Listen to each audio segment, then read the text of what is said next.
ये बहुत important topic हम पढ़ाने जा रहे हैं आरएलसी सर्किट। ठीक, मतलब इसमें रेजिस्टेंस, इंडक्टेंस और कैपेसिटेंस को तीनों को हम सीरीज में कनेक्ट कर देंगे और एसी सप्लाई देंगे। ठीक है, इसी सर्किट में आपकी कंडीशन आती है रिजोनेंस।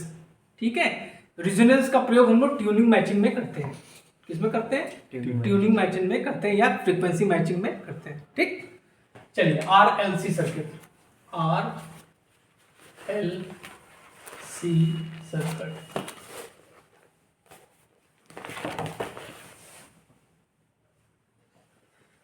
ये हो गया आपका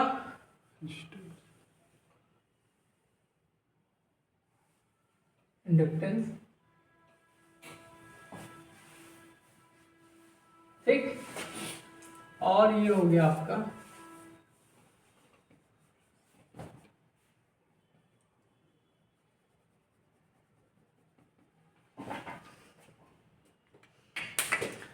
इसका स्टैंडर्ड क्वेश्चन बताओ।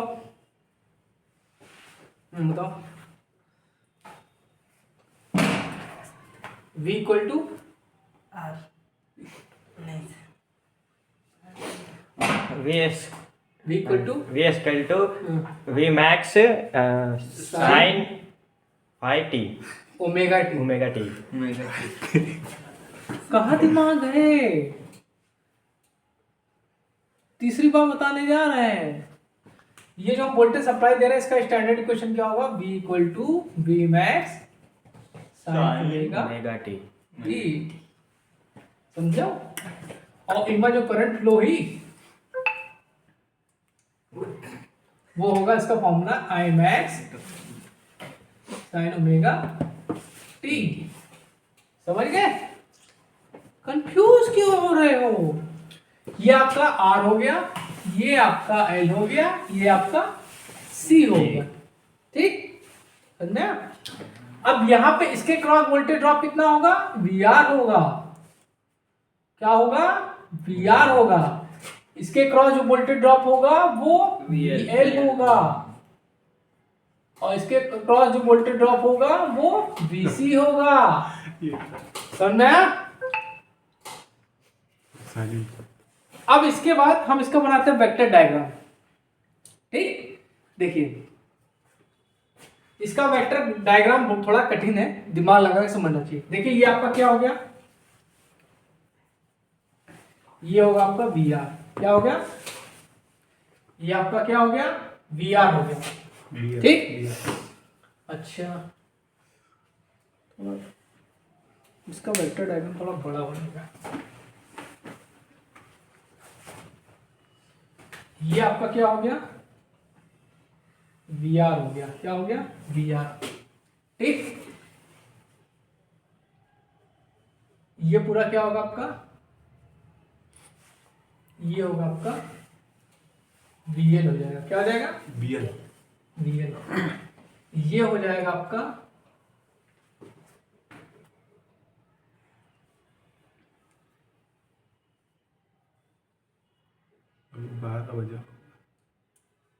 ठीक, ये भी हो जाएगा आपका, ये हो जाएगा BC। क्या हो जाएगा? BC। और यही आपका ये भी BC होगा, माइनस का BC। ठीक, अब देखिए ये टोटल लेंथ आपकी VL हो गई, ये आपकी VC होगी। तो अगर इसकी वैल्यू निकाले तो क्या हो जाएगा? VL माइनस VC हो जाएगा। तो ये डिस्टेंस कितनी आ जाएगी आपकी? VL minus VC। ठीक, ये आपका क्या हो जाएगा? ये एंगल हो जाएगा आपका फाई हो जाएगा। क्या होगा? एंगल फाई हो जाएगा। ये आपका क्या हो जाएगा? V हो जाएगा। V equal to IZ। इसको ऐसे मिला दो।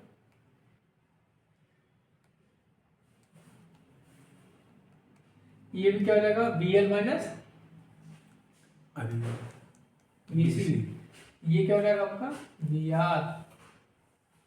ठीक, ये हो गया वेक्टर डायग्राम किसका? आरएलसी सर्किट का। ठीक है, अच्छा अब यहां पे जो हम सबकी वैल्यू इकट्ठा लिख देते हैं। ठीक है, अगर यहां पे हम टोटल वोल्टेज निकालेंगे V, तो इसमें इस सर्किट में जो V की वैल्यू होगी वो क्या होगी, वी आर का square plus V L minus V C का होल स्क्वायर। जो टोटल वोल्टेज होगा वो क्या होगा, ये होगा V equal to V square plus V L minus V C का होल स्क्वायर। ठीक है, ठीक। कैसे आया, यहां से देख लो, इसका स्क्वायर इक्वल टू इसका स्क्वायर प्लस इसका स्क्वायर, इसी से तो आया। अच्छा, अगर हम इंपेडेंस की वैल्यू निकालेंगे तो ये हो जाएगा R square plus XL minus XC. ये हो गया आपका total resistance of the circuit. This is very for important for everything, समझ लो। ओके, लेसन में आ रहा है, ये वाला पेपर में आएगा 100% आएगा। ठीक, अब देखो, अब ये हो गया। अब अगर हम करंट निकालें तो करंट क्या हो जाएगी, V बाई जेड। ठीक है, इसमें क्या हो जाएगी, करंट की वैल्यू क्या हो जाएगी, V minus V by Z. ठीक, अब चलो, अगर हम इसमें फेज एंगल निकालें, क्या निकालें, फेज एंगल। फेज एंगल को हिंदी में बोलते हैं कला कोण। क्या बोलते हैं, कला कोण। ठीक, ठीक, तो कला कोण इक्वल टू क्या हो जाएगा, यहां पे हम लगाते हैं tan. Tan tan equal to क्या होता है, लंब बटे आधार। लंब आपका क्या है,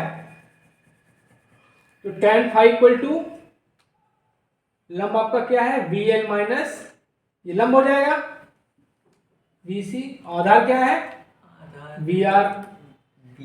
तो ये हो जाएगा आई, ये हो जाएगा XL XL XC by R. तो फाइव इक्वल टू क्या हो जाएगा, टेन इनवर्स फाइव हम लोग क्या बोलते हैं, कला कोण बताया था। तो क्या हो जाएगा, XL minus XC by R, इसको बोलते हैं कला कोण। कलाकंद नहीं, कला कोण। कलाकंद खाएंगे बैठ के। उसके बाद cos फाइव की वैल्यू निकाले पावर फैक्टर की, तो ये हो जाएगा R बाई जेड। इसमें क्या हो जाएगा, R बाई जेड हो जाएगा। और अगर हम रिएक्टिव फैक्टर निकालें, ये आपका, ये क्या होगा, फेज एंगल हो गया, ये आपका पावर फैक्टर हो गया। एक होता है रिएक्टिव फैक्टर, क्या होता है, रिएक्टिव फैक्टर। रिएक्टिव फैक्टर को हम लोग बोलते हैं साइन फाई। क्या बोलते हैं, अगर इसमें हम साइन लगा दे क्या होगा, लंब बटे कण, लंब बटे कण। तो लंब आपका क्या है, V L minus V C, कण क्या है आपका v, तो इसका आ जाएगा XL minus XC upon Z. ये हो गया आपका रिएक्टिव फैक्टर। ठीक, अब चलो पावर से निकाल लेते हैं सारी। पहली पावर क्या है, पहली पावर हो रहा है, यहां लिखते हैं। पहली पावर हो गई रियल पावर। तो रियल पावर क्या हो जाएगी आपकी, वी आई कॉस पाई। दूसरी रिएक्टिव पावर,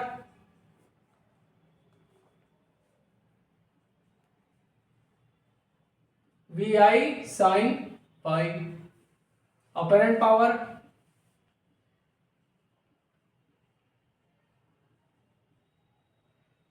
वी आई।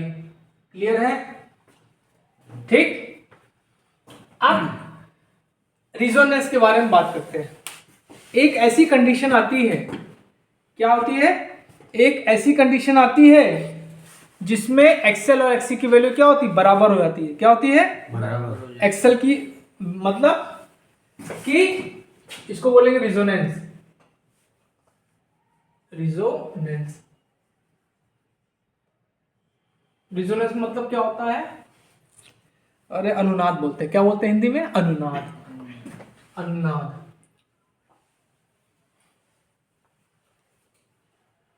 तो मतलब क्या होगा, V L minus V C equal to क्या हो जाएगा, 0। मतलब जो आपका वी एल और वी सी की वैल्यू क्या होगी, बराबर हो जाएगी। ठीक है। और VL इक्वल टू क्या होता है, VL इक्वल टू BC हो जाएगा। अच्छा VL की वैल्यू क्या हो जाएगी इसमें निकालो, तो ये हो जाएगी ओमेगा L इक्वल टू 1/ओमेगा C, ठीक है। तो omega square equal to 1/LC, तो ओमेगा इक्वल टू क्या हो जाएगा 1/√L/C, ठीक है। इतना समझ में आया। और ओमेगा की वैल्यू क्या होती है 2πf, क्या होती है 2πf, ठीक। तो यहाँ पे अगर निकालेंगे, यहाँ पे वैल्यू रखेंगे तो f इक्वल टू आ जाएगा 1/2π√LC। इस फ्रीक्वेंसी को हम लोग बोलते हैं रिजोनेंस फ्रीक्वेंसी। क्या बोलते हैं, रिजोनेंस फ्रीक्वेंसी, ठीक है। यही कंडीशन और इस कंडीशन को हम लोग क्या बोलते हैं, रिजोनेंस, ठीक है। इसका प्रयोग हम लोग कहाँ करते हैं, फ्रीक्वेंसी मैचिंग में करते हैं, ठीक है। तो आज के लिए इतना बहुत है। देखिए एक चीज हम आपको बताना भूल गए, एक होता है क्यू फैक्टर। क्या होता है क्यू फैक्टर, पूछा जाता है कभी कभी। क्यू फैक्टर क्या होता है, क्यू फैक्टर इक्वल टू होता है L और C के आर पार वोल्टेज ड्रॉप बटे अप्लाइड वोल्टेज, ठीक है। ये इसका फॉर्मूला होता है। क्यू फैक्टर से भी क्वेश्चन आ जाता है, तुम्हारे लेवल में नहीं है लेकिन पूछा जाता है, ठीक है। क्योंकि हम हमसे पढ़ रहे हो तो एक ही चीज तुमको पढ़ाएंगे, ठीक है। तो क्यू फैक्टर इक्वल टू होता है 1/R√L/C, क्यू फैक्टर। इसको भी नोट कर लेना।